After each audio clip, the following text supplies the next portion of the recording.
Da da da da da da da da. Shabba pa pa. Shibbity bee shabba pa pa. Check this out.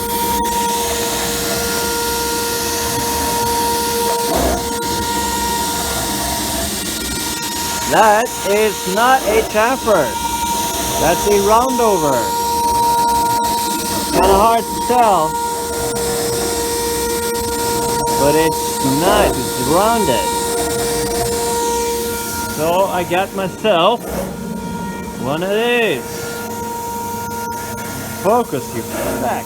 There you go. It's a Datron tool. 1.0 radius. Works a treat. Yeah.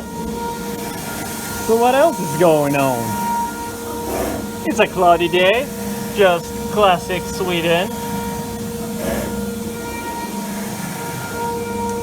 Oh, and I did this. I should make a video about this later. Check this out.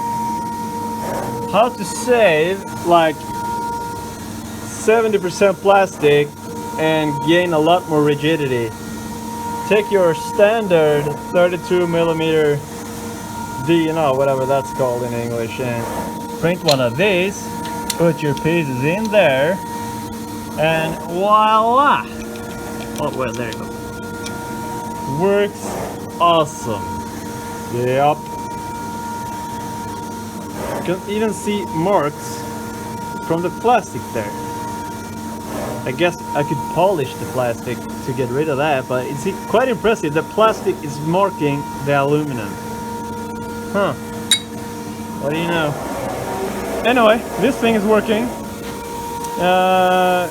My bänkskiva, what's that? My kitchen slab thing is from IKEA. That's gonna be on top of this and on top of there and in the office. They're arriving today. And that's gonna be sweet. I'm gonna toss out this table because it's ugly. Ooh, chips. Da da da da. Anyway, Friday. So yeah. Have a good weekend.